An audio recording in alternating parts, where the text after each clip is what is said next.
Welcome to another meeting of the Lorain County Commissioners, broadcast exclusively on your Lorain County Community College education station. The Lorain County Commissioners cordially invite you to see the meetings live and in person every Thursday morning. The meetings are located in the Lorain County Administration Building, located at 226 Middle Avenue in downtown Elyria. The meetings start at 9:30 a.m. on most weeks.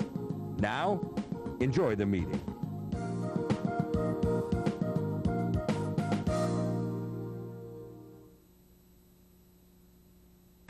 I pledge allegiance to the flag of the United States of America and to the republic for which it stands, one nation, under God, indivisible, with liberty and justice for all. I don't know. Today's National Prayer Day. It's supposed to be till 10. Oh. It says 10. Right. Yeah. Good morning, everyone. Good morning. I figured today's quote is an anniversary from 10 years ago. I think it's appropriate. It's, can't we all just get along? Rodney King, 10 years ago today. So, I apologize if anyone's married and has a husband. They understand how wimpy men can get. I have a cold, so I'll be pretty wimpy today. So I apologize for my voice. Talk a lot? Oh, you guys wish. So, Oh, darn. Madam Clerk. All right, under resolutions, Excuse me. sorry. Oh, sorry, I forgot about you. That's okay. I just wanted to mention that today's National Prayer Day, and I'd like to know if it's okay with the board if we can take a moment to reflect, pray that God bless our county and the nation.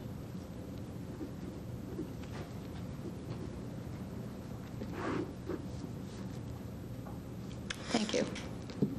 Okay, under resolutions, I need a motion to approve the job and family bills for payment.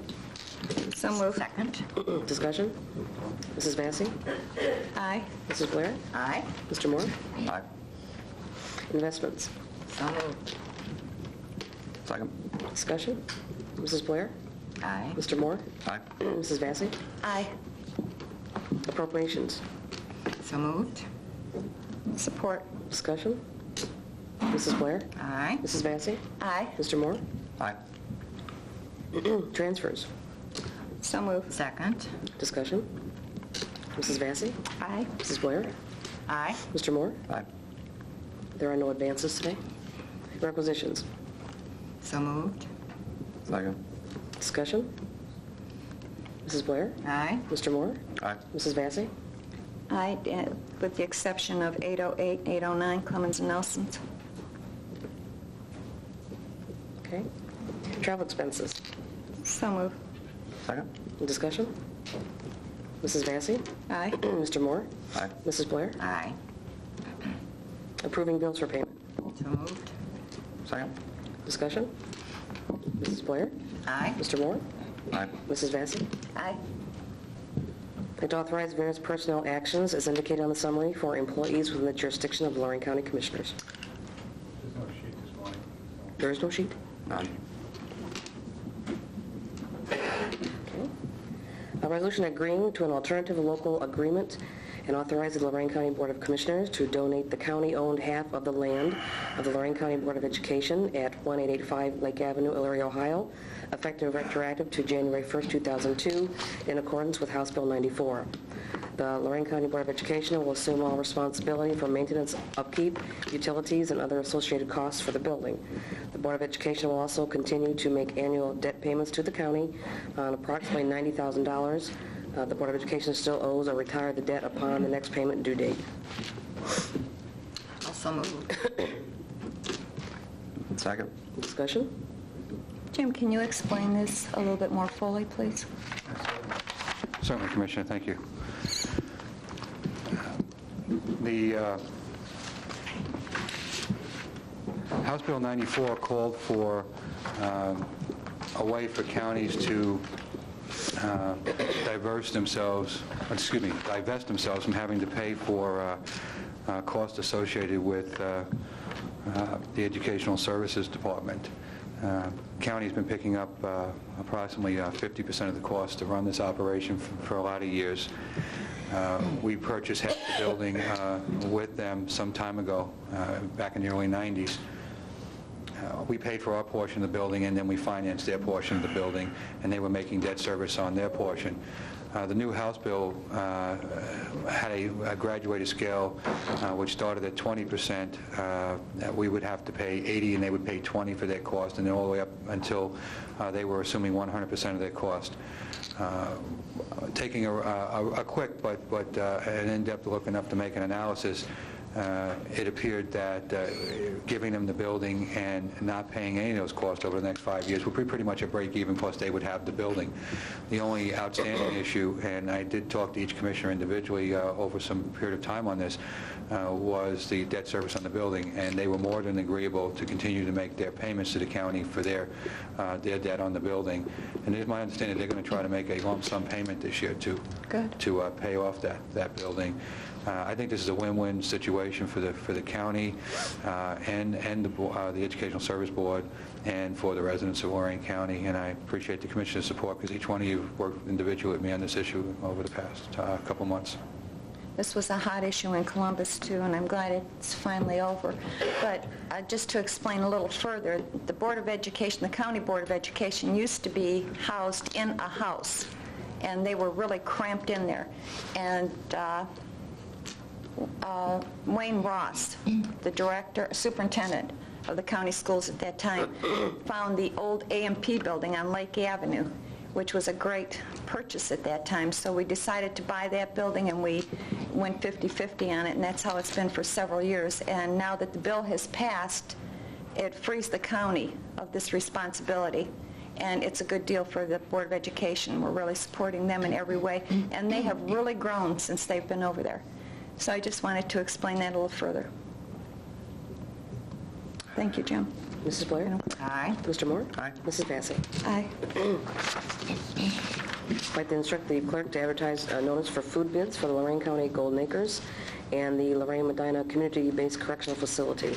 Notice will be published in the Chronicle Telegram and Morning Journal on May 3rd and 10th, 2002, and bids will be open on Friday, May 17th, 2002 at 2 p.m. here in the Commissioner's Public Hearing Room. So moved. Support. Discussion? Mrs. Blair? Aye. Mrs. Vacy? Aye. Mr. Moore? Aye. Would authorize deletions of various employees within the Lorain County Children's Services Department who utilize the Shell Oil Gasoline Credit Card, and these names will be listed in the resolution. So moved. Second. Discussion? Mrs. Blair? Aye. Mr. Moore? Aye. Mrs. Vacy? Aye. I'd like to approve change order number 1 to Atlas Electrical Construction Incorporated of Elyria, Ohio, in the amount of $5,855 for recircuiting of ejector pumps and several appliance circuits.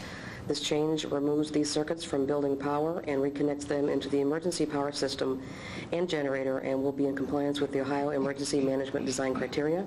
We authorize the President to execute on behalf of the Board. So moved. Second. Discussion? Mr. Moore? Aye. Mrs. Blair? Aye. Mrs. Vacy?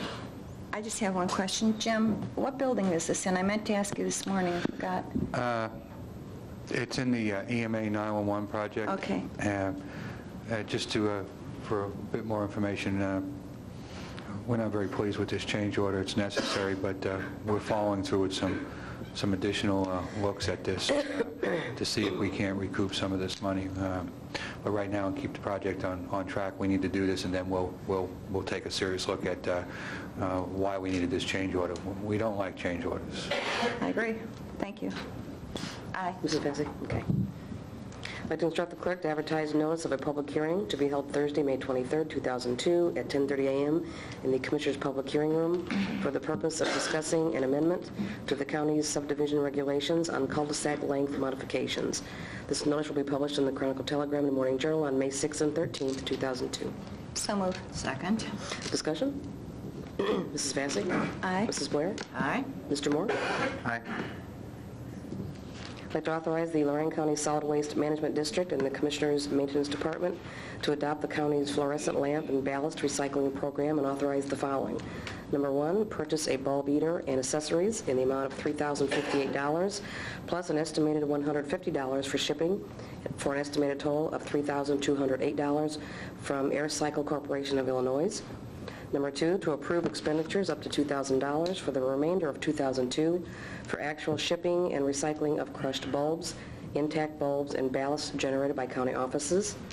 Number 3, approve an expenditure up to $7,000 for the remainder of 2002 for actual shipping and recycling of crushed bulbs, intact bulbs, and ballast generated by other entities within the county.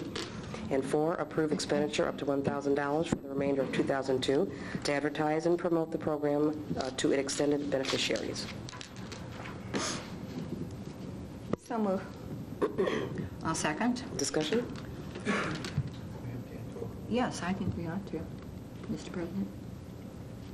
It's okay? Yeah, he's biting at the bit to say something.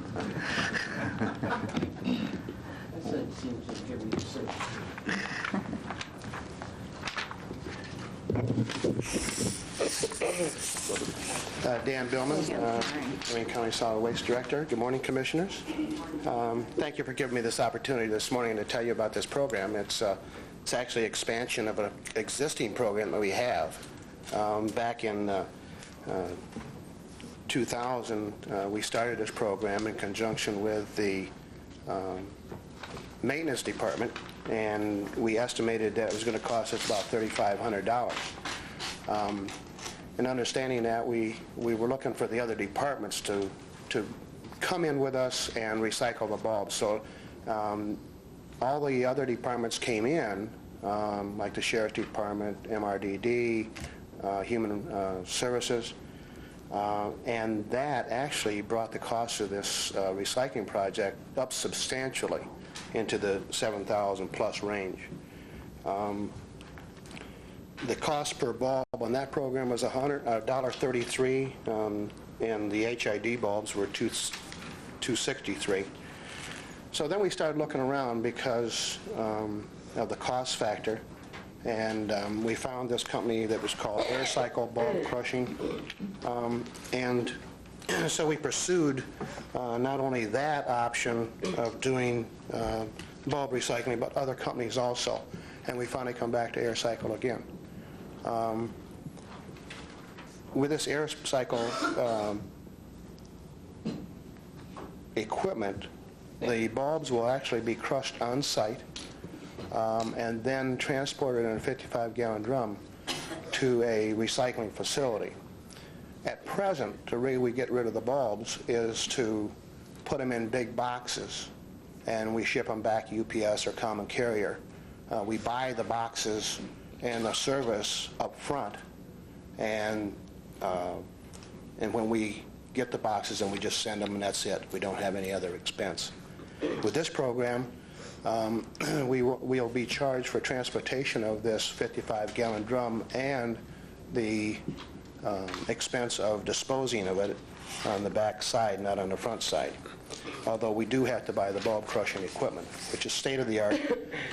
There's some state agencies that are using it right now.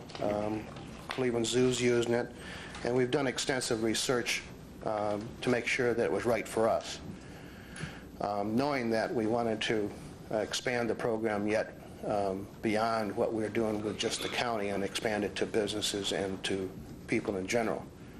And by the way, we did get a lot of fluorescent bulbs at the HHW event last weekend. The cost factor with the new equipment will be about 30 cents a bulb compared to $1.33 a bulb. So that's quite a savings.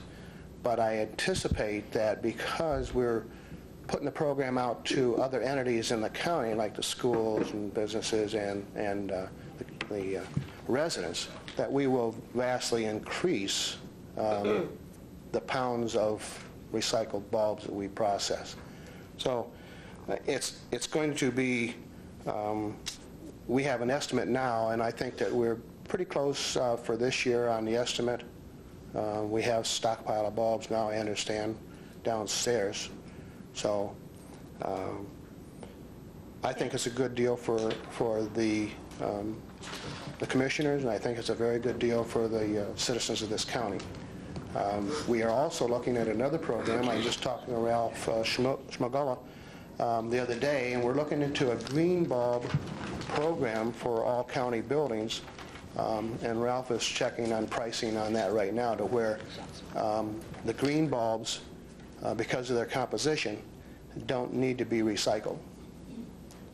So we might actually grow out of this expense that we have here, and hopefully we'll transfer that knowledge that we're gaining into other businesses in the county and the schools.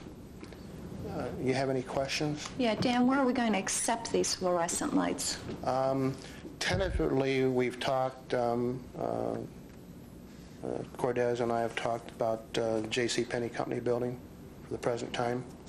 And it would probably be maybe once a month that we would accept it. Jim, you want to address that? Yeah, Commissioner,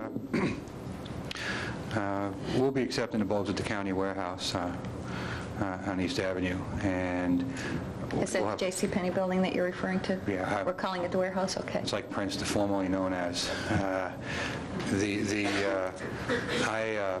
I anticipate using one of the maintenance workers to get this up and going. I think in my letter I asked for a one-year pilot program to see how it worked out. I'm not sure if that was included in the resolution. Madam Clerk, is that? Nope, we put it in there. It doesn't, I thought my letter asked for a one-year pilot program. I didn't see it. Okay. Just so we can get a look at this, see how it works out, and make some modifications from there. So what are we talking about? Having someone there all day for once a week or once a month, whatever? I think we'll probably see how the need develops, and if the need develops, we'll try to meet the need and have people down there as much. Can we put a container there so that we don't have to have a person there and let people just put it in the container, or do you think that... We probably could, but then we have to get them out of the river. Sorry, I couldn't help myself.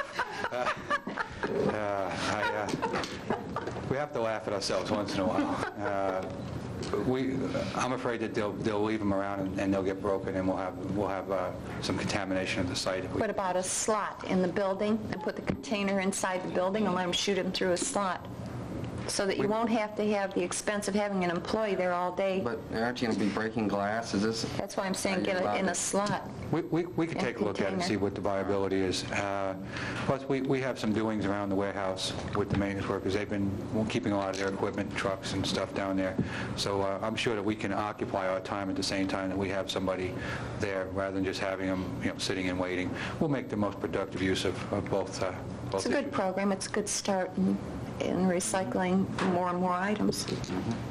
Thanks, Commissioner. Thank you. Thanks, Dan. Thanks, Dan. Thank you. Mrs.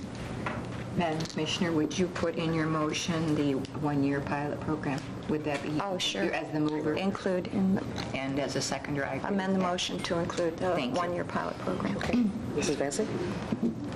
Aye. Mrs. Blair? Aye. Mr. Moore? Aye. Okay, reports, comments, Mr. Cordez, Administrator?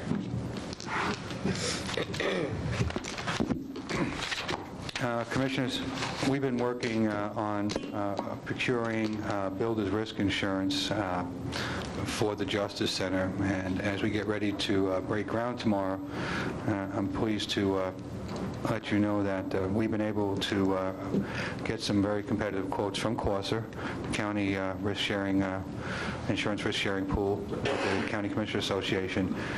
I'm going to be asking for a resolution to approve to enter into an agreement for builder's risk insurance for $54,500.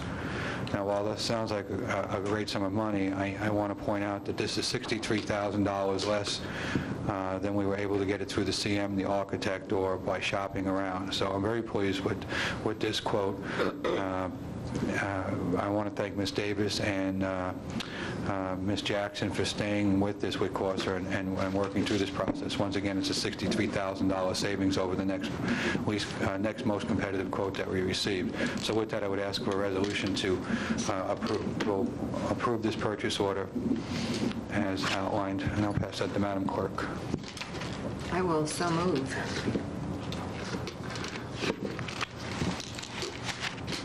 I'll second. Any more discussion? Mrs. Blair? Aye. Mr. Moore? Aye. Mrs. Vacy?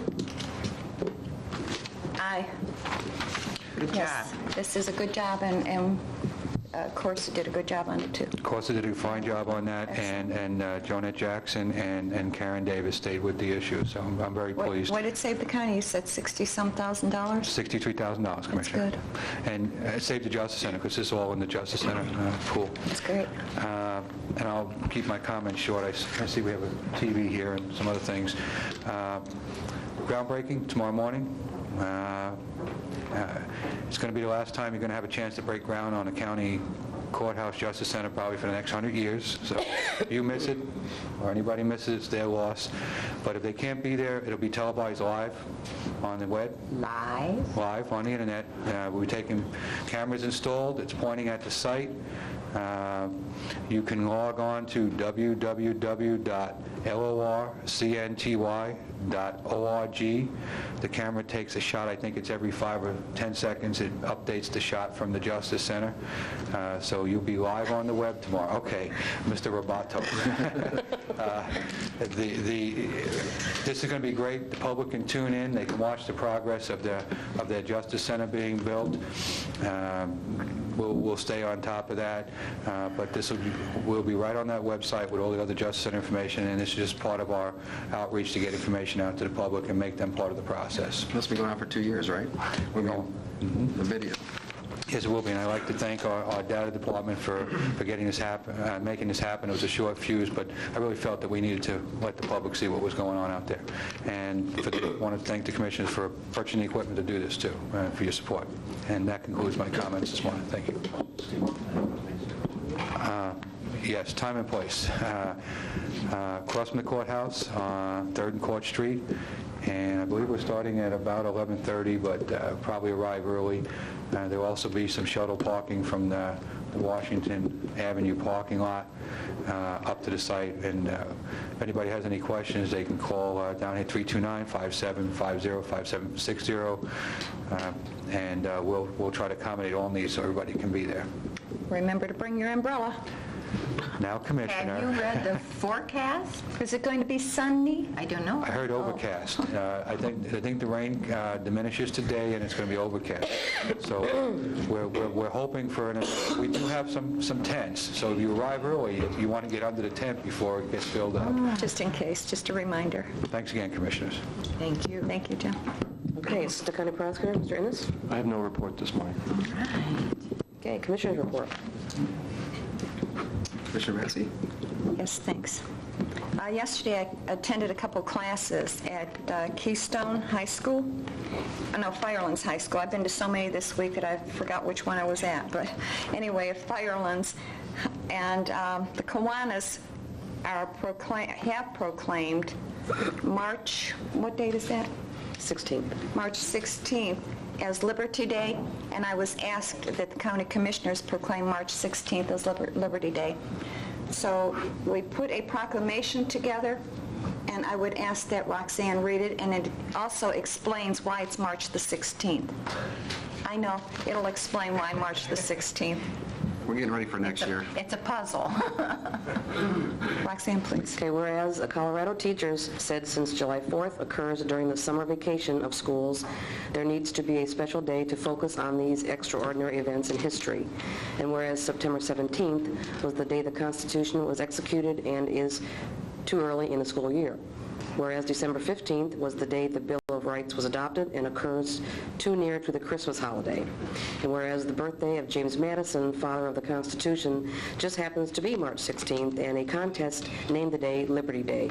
And whereas James Madison helped write the Virginia Plan, the basis of discussion for the creation for the U.S. Constitution, kept detailed notes on these debates in the Constitutional Convention of 1787, wrote many of the articles in support of that new Constitution, which became known as the Federalist Papers. As a member of First Congress, introduced the Bill of Rights to the House of Representatives in 1789, was Secretary of State from 1801 to 1809 under President Thomas Jefferson, and was the President of the United States from 1809 to 1817. Now therefore be resolved that by the Board of County Commissioners of Lorain County, Ohio, that we do hereby proclaim March 16, 2002 as Liberty Day in Lorain County, Ohio. Okay, and what they were also doing was handing out these little booklets. And it is the Declaration of Independence, the Constitution of the United States. They've been giving these out at every school that they go to all the students. They gave us several of them. So if there's anyone here that would like a copy of this, we have them available. Just ask Jen when you go up to the front office there. And they're really neat. It's really real clear reading, and it's really understandable. But anyway, I wanted to bring that up. And also, if you remember a couple of weeks ago or last week, I told you about a program that Montgomery County has in regards to computers and what they're doing with the youth and purchasing the components and the kids putting the computers together and then giving these to the kids. And I mentioned that they were going to send us a video. The video has arrived, it is here, and I would like Jen to turn it on so that we can all see it.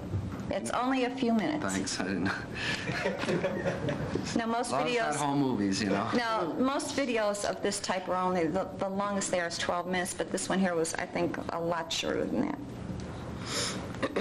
And I wanted you to know, too, I plan on discussing this with Mary Lou Golsky or Bill Ogle, whoever will listen, and help to put it together. As parents are, it's active, it's not all, it's not all read and learn, have fun, and you know, the kids, a whole lot of it, a whole lot out of it, and just if somebody sit down telling you something about it, you actually know what you're doing. Okay. What we want to do is just have them build a computer from beginning to end, piece by piece, know what to do to upgrade it, know where to go to if there's a problem. Rather than just give them a computer for their home use, the youth come and assemble a computer. They just put it next to the computer, the computers inside the computer. They put it in here, you know, the wiring, all the hard stuff that people pay other people to do. We do it ourselves. We build a computer, we run that computer. We need certain conditions that we have in place as far as keeping your grades up. Your attendance must be there in class, and you must cooperate with the instructors. We put this together by learning the pieces, like sections of motherboard and speakers and stuff, and where everything goes, how to hook it up. This will allow them not only to learn about the external parts of a computer, but eventually we hope that they'll learn how to repair their own computer and get a little more excited about the IT field as a possible career profession. It's so good because I can do things on my own and no one can help me. I don't know how to fix it. Instead of calling somebody paying hundreds of dollars to do something, I can just go get the part myself and go put it in myself. The other side of this program is we just didn't want it to be a giveaway program. We wanted the kids to take ownership. I can get into the computer and fix the computer, eventually fix the computer myself by doing the jobs that computer techs would normally do. I think it's important that we address the digital divide from every aspect. There's a known disparity between the students and the IT profession. The digital divide is a widening gap between those individuals with access to technology and those without it. So what this particular program will do is kind of bridge that gap and give most students a chance to have computers and get computer training. And the reason it's so critical is because that technology impacts nearly every aspect of our daily lives. So if we are not technologically astute, then we're just excluded from everyday living. Before, I would never see myself as doing something like this, but now I'm starting to see how easy it can be, you know, and how I can enjoy doing stuff like this. Every 4 weeks, we'll bring in 20 additional students. So it's a short-term program. They're learning basic computer assembly. Knowing that I'm going to fix this computer, you know, me, clumsy, so I'm going to put this together. Really exciting. The kids involved in this program go to school full time, so we're on an average of 15 hours a week. Well, they arrive here at 4 and they do homework from 4 to 5. And from 5 to 7, I have them in the computer lab. Originally, we had one computer lab with 10 units, and now we have 2 computer labs. So we have 20 units available for young people to learn how to put together a state-of-the-art computer and take it home. We wanted the kids to take ownership of these computers, and the end result is that the kids will have home computers so that they not only can become more technologically astute, but also their other family members. We are like hands-on right here. This is hard. first. We have to do, we have to listen. And one unique feature is that we have a mentoring component. And what that involves is the youth from this term, which is a 4-week session, once they graduate, they'll return for the second terms and other subsequent terms and mentor other students. Parents are extremely happy with what they're seeing. They're proud of their children. We're getting commitments from them that they really want to be a part of this, and they want to see their kids grow in the knowledge of the computer. And that's what we're trying to instill in them, that, learning is a lifelong process. Technology changes so rapidly that you can't learn a piece of technology and, okay, I'm there. You have to have this burning desire to continue learning. You get to learn how to build computers, like, if anything happens, so you would know what broke. So if you go to the store and you need a part or a memory or something like that, you can just ask for it, like, maybe you would surprise somebody, like, she's young in high school, how does she know something like this? Although we're being serious about the components and stuff, and being very careful, we're also having fun and helping one another. To my inner city kids and minority students, computers are a luxury. We assume that in most towns everybody has a computer, but that's not so. If they do get one, it's usually outdated, someone gave it to them, and they can't use the software that they need to learn off of. That's why this program is so important. It gives them a chance to learn. It gives them other ideas about, further opportunities for jobs.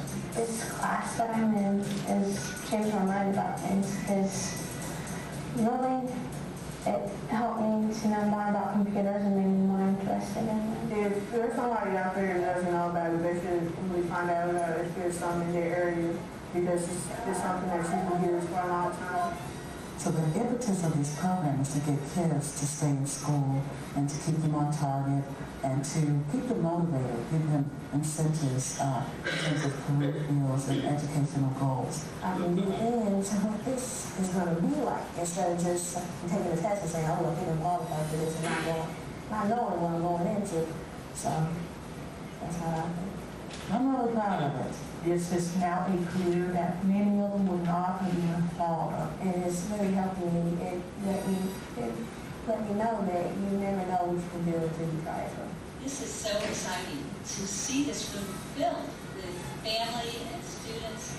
This program is really overwhelming. The people who conceived of, developed, worked on, sweat this program are some of the most creative, dedicated people I know. And I know you students have gotten to know them pretty well, and you know better than I do what a great group of people have worked on this idea and this program. And I want to thank every one of them. They've done a fabulous job just to get all you kids here in the middle of the summer to be learning and working.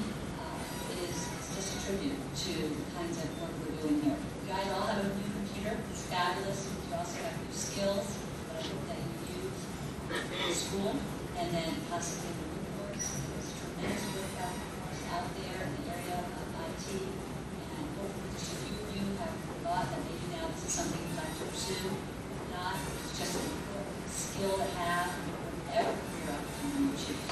So we're glad you're here. We're glad you learned a computer.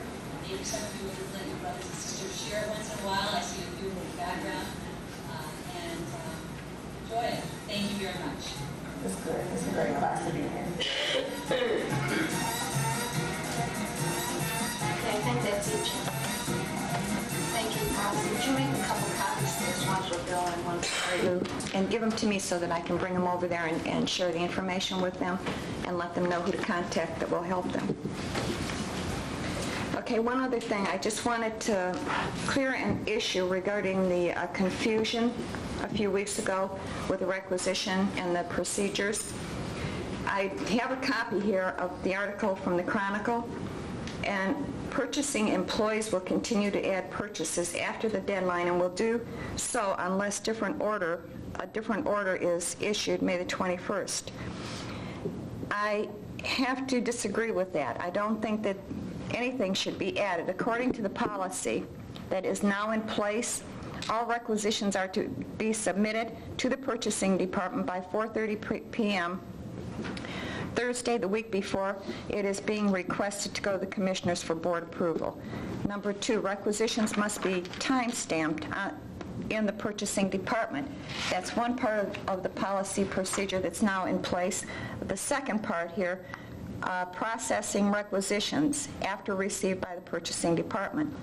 Requisitions need to be received by Thursday at 4:30 p.m. the week before you want it, and want it to be submitted to the Board of Commissioners. If a holiday falls on Thursday, the requisitions need to be submitted by Wednesday at 4:30.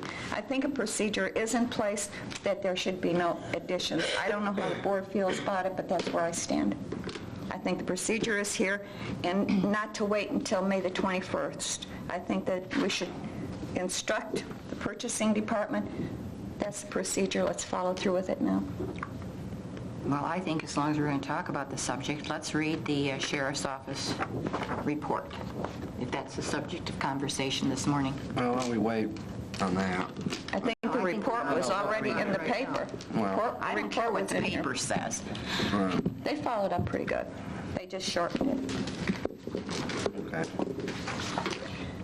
Jim, procedural issues? I like to follow procedures. They keep us out of trouble and obviously give us a guideline to work within. I think those procedures were developed by the purchasing department for themselves, if I'm not mistaken. So I think we should... It's handed out to all the departments. Right. Is there any... Yvonne, those are... Yeah, we did put those policies together, basically to have some type of uniform for every department so they'll follow those procedures.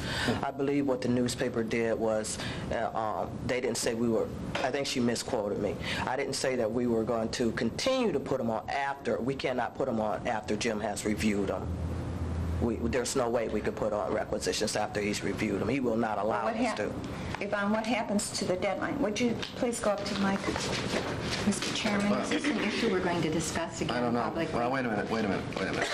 I don't want to get into a discussion right now on this issue. You made a statement that you want to know whether or not we're going to abide by the policies that were implemented on, what's the date of that one, does it say? That policy, that's just a policy procedure? Yes. I asked Mr. Cortez, are we following these procedures? I believe to the best of my knowledge we are.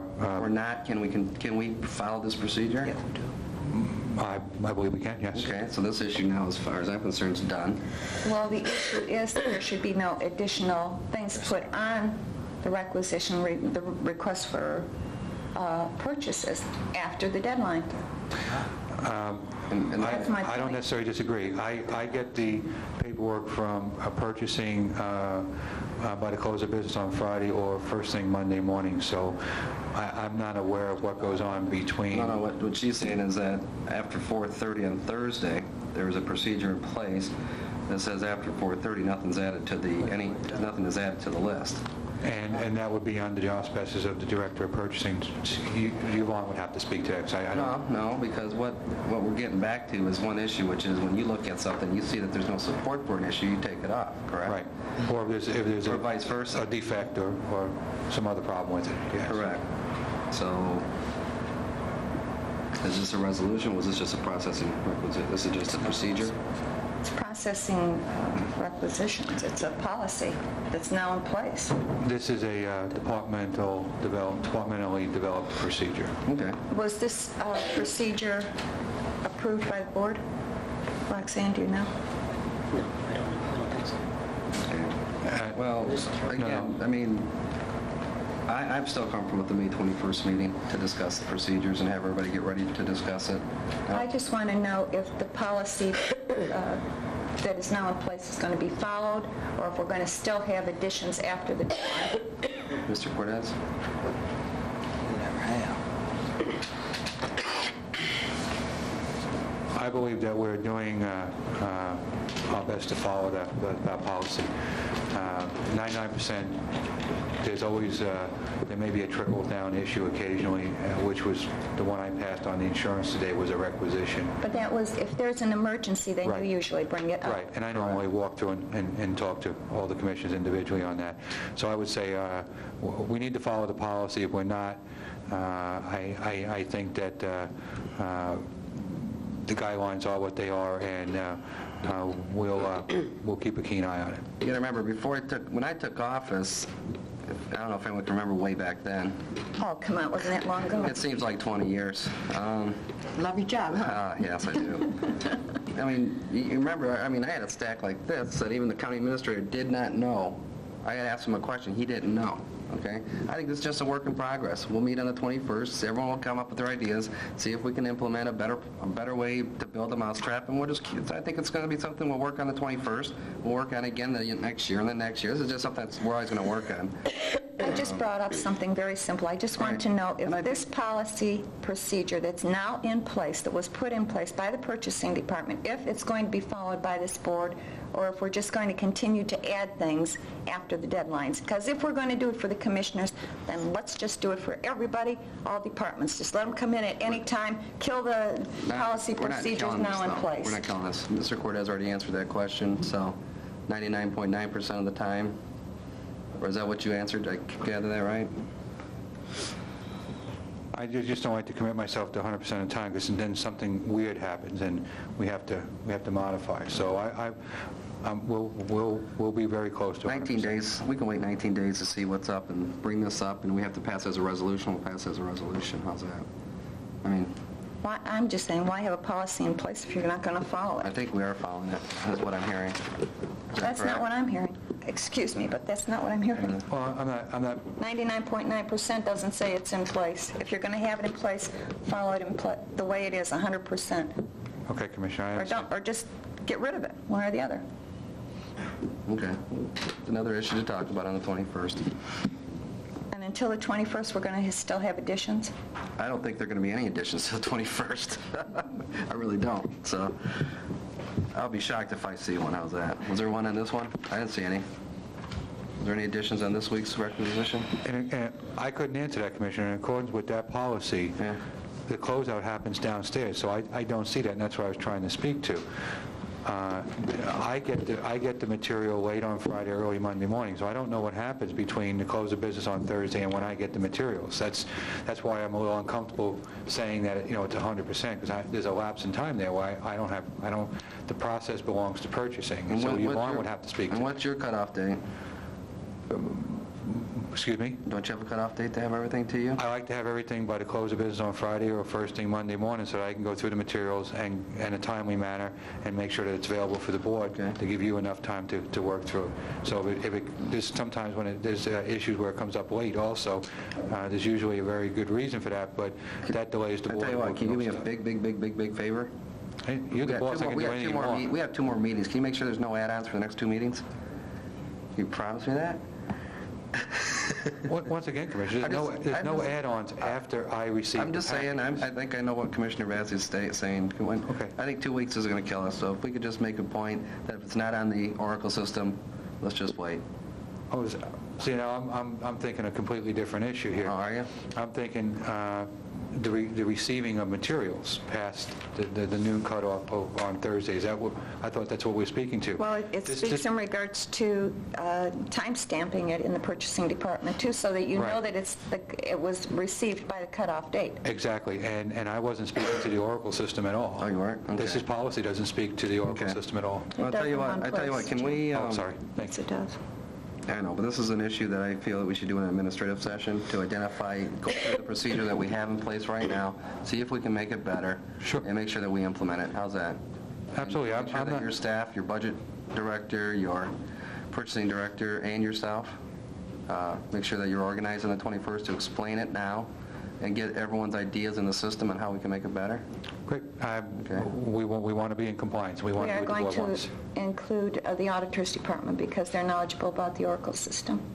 Well, yeah, we made that statement, so. Okay, just so we didn't forget them.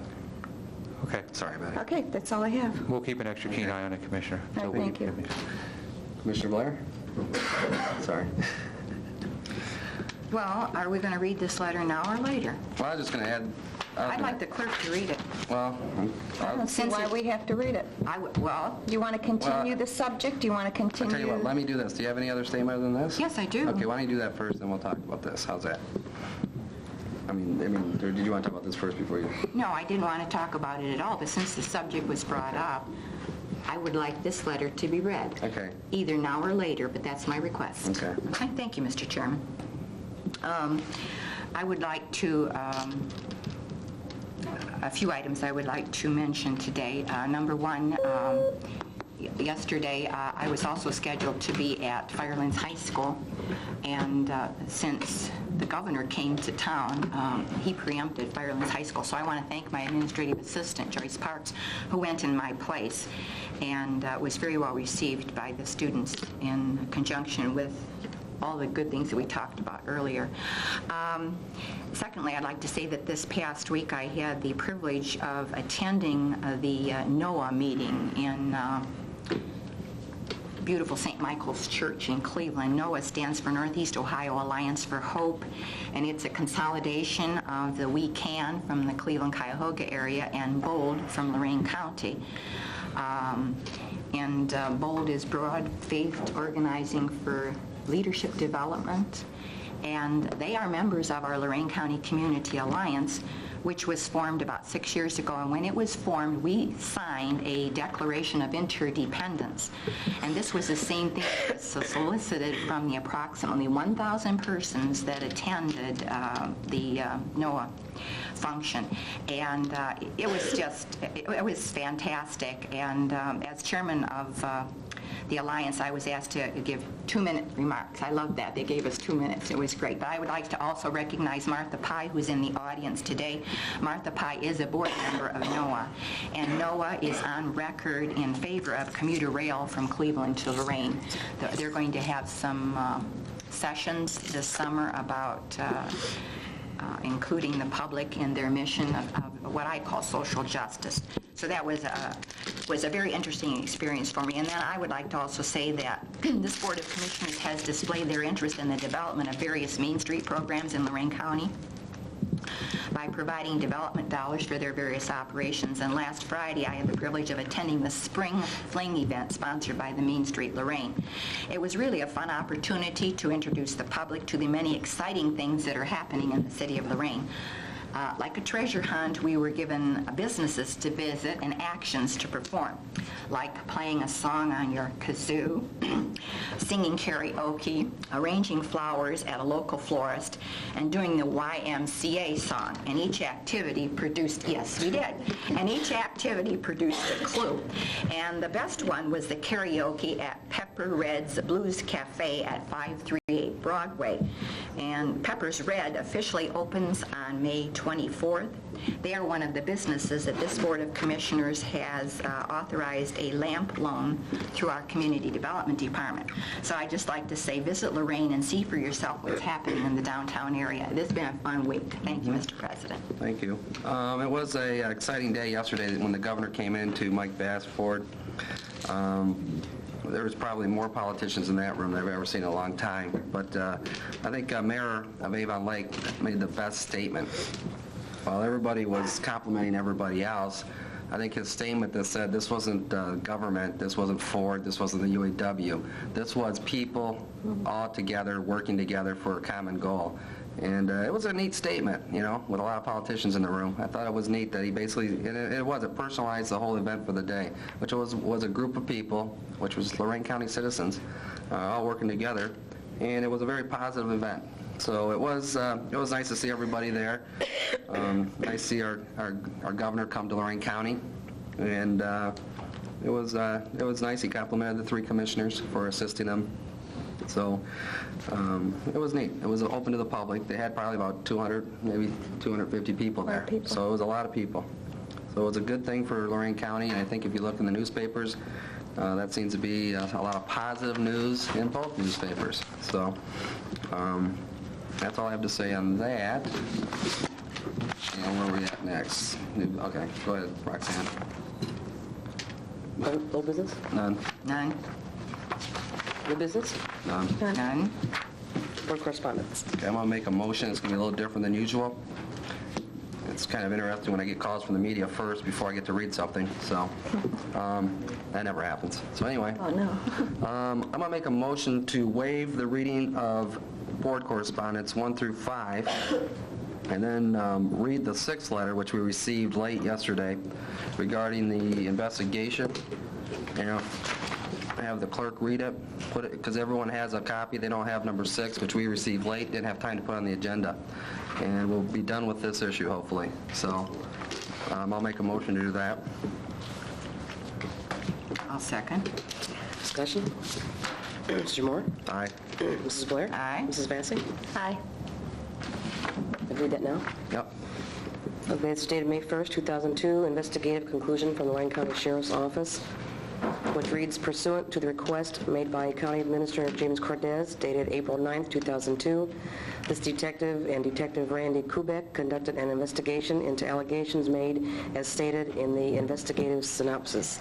As of this date, the above investigation is considered complete, with the conclusion detailed below. Statements and concerns made by Mrs. Vacy and Auditor Mark Stewart during the April 4th, 2002 Commissioners' meeting served as the basis for this inquiry. Their statements inferred that some wrongdoing was possible. It was necessary to determine the exact nature of Mrs. Vacy's complaints and concerns and determine if they were supported and valid. Likewise, it was very important to obtain Auditor Stewart's basis for making the statements he made and determine if his concerns and complaints had foundation. We spoke with Mrs. Vacy. The crux of Commissioner Vacy's complaint was that she felt some of the items listed on the March 19th requisition sheet, specifically Commissioners' items 563 through 567-02, had been added to the list after her seeing it prior to the March 21st meeting. She enumerated some other details that she questions, which she feels supported her contention that there had been some corrupt documents, all of which she felt added up to wrongdoings on someone's part. She felt adamant that she did not see those items when she reviewed the requisition sheets. She did state that she did not feel that there had been any criminal activity. She felt that perhaps in an effort to circumvent her review process, someone added some items knowing she might question them. After speaking with Auditor Stewart about his concerns with the process, she concluded there was something wrong.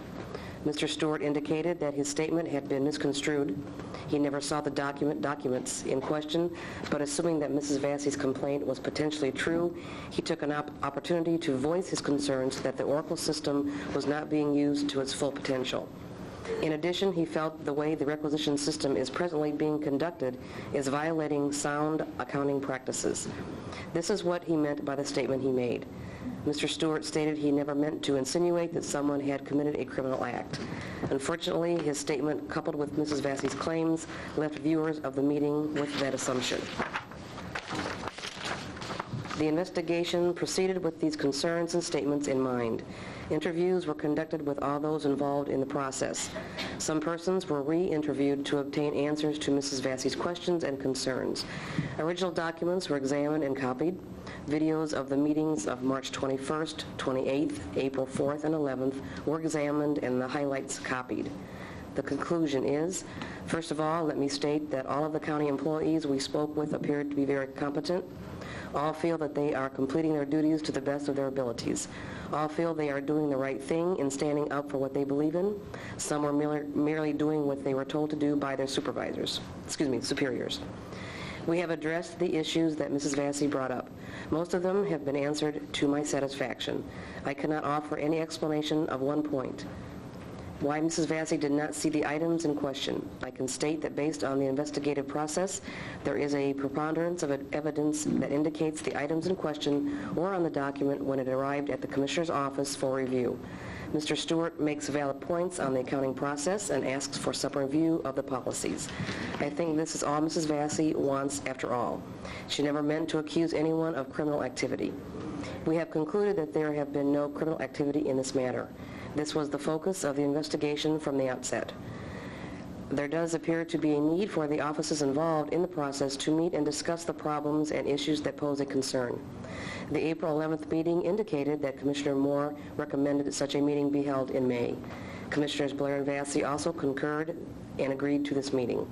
We certainly agree that this is a step in the right direction. We are not qualified to determine a solution to the problems and are very confident those with the knowledge and power will come to the resolutions necessary. No county funds were expended unnecessarily. No criminal violations have occurred. This investigation is considered closed and the matter forwarded back to the Commissioner's offices for policy reviews.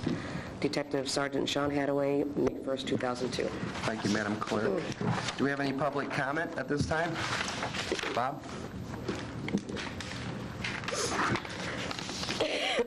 My name is Robert Kish, Thanks, you got it. and I definitely belong to the Okay. 7 Cs. You made me think possibly I should, well, pass that. There are crimes of commission.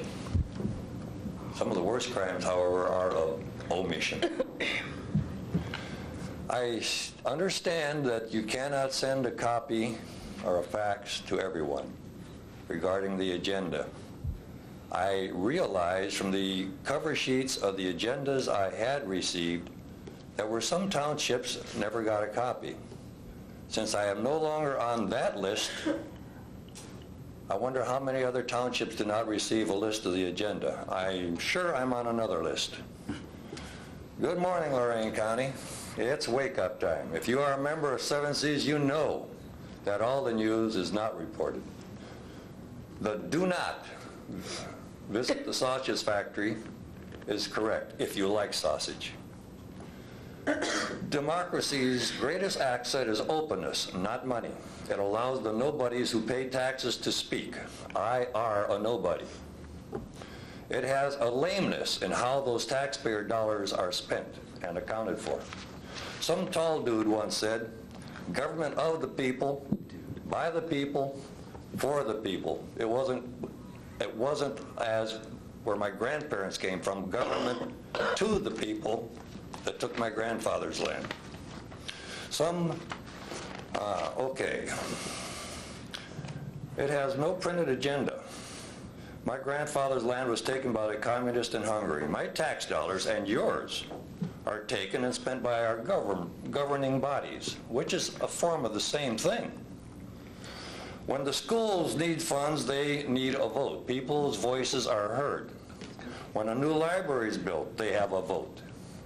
When the Justice Center is built, I do not recall voting for the Justice Center. I don't know what the economics of the situation are, how they are, but I do know. No problem. That's what reappraisals are for. If you don't have the money, you get a reappraisal, but you don't vote for your reappraisal. They are given to you. Mine was raised, was yours. Remember the Titanic? What are a few ice cubes? Nothing. Damn. The torpedoes, full speed ahead. Tune into next week's episode as Lorain County churns. Gracias. Thanks, Bob. Always colorful. Does anybody else have public comment?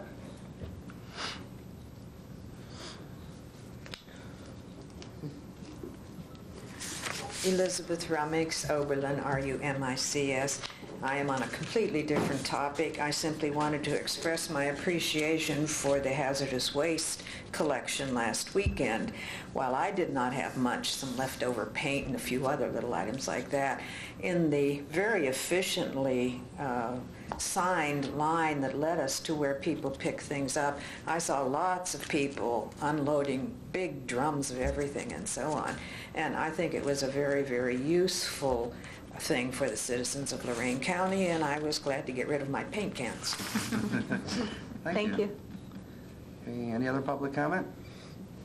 If not, I believe we have a 10:30 public hearing. And that's why Mr. Carney's been here waiting so patiently. Well, do we have a public hearing now, Jerry? We have a public hearing, don't we? On the agenda. Okay. Kelly's coming. Oh, Kelly's going to... Good morning, Commissioners. I'm Kelly Glenn, Glenn, Assistant Director of Community Development. I'm here to do the second public hearing for CBG Water and Sanitary Sewer Program. The Community Development Department, in conjunction with the sanitary engineer, is making application for Plum Creek Wastewater Treatment Plant. The Lorain County Community Development Department is pleased to seek this funding in behalf of Lorain County Board of Commissioners. This is a project that is supported by the Lorain County Board of Commissioners, the sanitary engineer, the Lorain County Community Development Department. They have all jointly are going to apply for these monies through the Ohio Small Cities Water and Sanitary Sewer Grant Community Development Block Grant Funds. Funds have been available through this program since the mid to late 70s, but the Community Development Department has not had the staff to apply for these funds. With the Commissioner's efforts to help townships with sewer needs, this project was identified with myself and Rebecca Jones, working with the Lorain County Engineers Department. 50 homeowners in Columbia Township will benefit from the new wastewater treatment plant. This project will benefit 74% of low to moderate income residents in Columbia Township.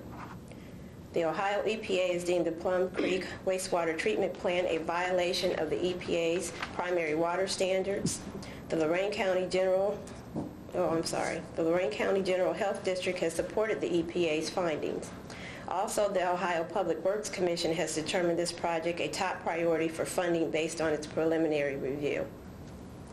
Therefore, the Lorain County Community Development Department recommends application in the amount of $162,750 in grant funds through the CDBG Water and Sanitary Sewer Program, and the Lorain County Sanitary Engineer is providing funds through the Ohio Public Works Commission in the amount of $162,750. Wait a minute, let me try that again. $162,750. So they're matching 50% with our grant money. The total project cost is $315,500. Are there any questions? Where's your 50% coming from? It's coming from the Ohio Public Works Commission. And the other half is? And the other part is coming from the Water and Sanitary Sewer Program grant. Who funds that? Who funds that? The Ohio Small Cities. Okay.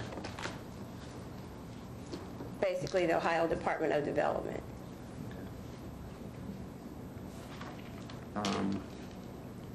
Commissioners, do you have any questions? Or? I don't. Commissioner Mitzi? Mr. Kearney, did you want to comment? Do you have anything to add to it?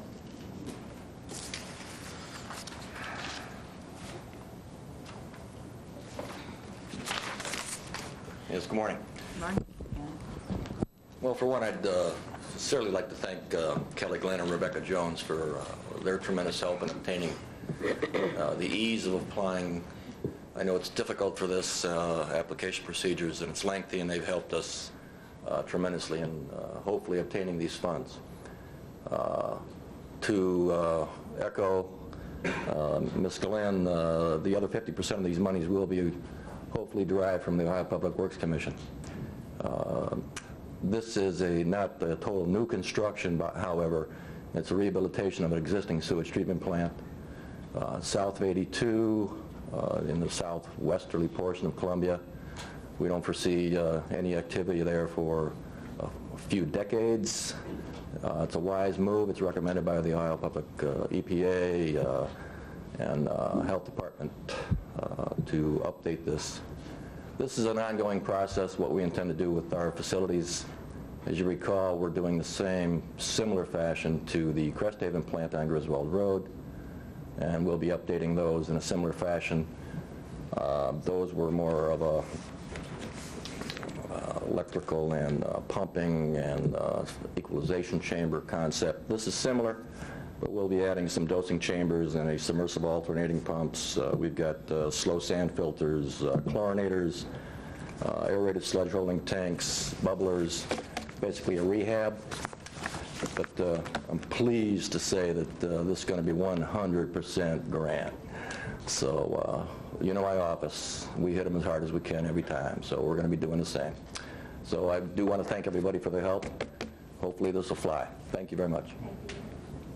Anybody else in the public would like to make a comment? Anybody else? Anyone? Okay, what's our... What is our action? What's our next Do we action? close the public hearing, or? At this time, I'd just like the Commissioners to recommend application for the Plum Creek wastewater treatment plant. Mr. Chairman, also move that we approve. Oh, and there's a resolution here, too. I have it right here. the resolution. Okay, then I'll move that we approve that resolution. I'd just like to note that the benefit to each of those 50 property owners is $6,310. Also move for approval of the resolution. Is that appropriate, Jerry? Do we need to close the hearing first? I suppose you should technically close the hearing. Mr. Chairman, I'll move the hearing be closed. I'll second. Mrs. Blair? Aye. Mr. Moore? Aye. Mrs. Vacy? Aye. Mr. Chairman, I move the resolution be approved as submitted. I'll second. Any more discussion? So 50 homeowners are benefiting from this. It's not costing the county taxpayers any money, correct? So I don't see the downside. This is my sewer pile right here, that's why I don't get it. Well, it's CDBG money, so it's a great project. Great money from the state. State, correct. That's what I meant to say is Lorain County State, so, okay. I just was hurried up and had to go through my notes. Any more? I don't have any more discussion. Mrs. Blair? Aye. Mr. Moore? Aye. Mrs. Vacy? Aye.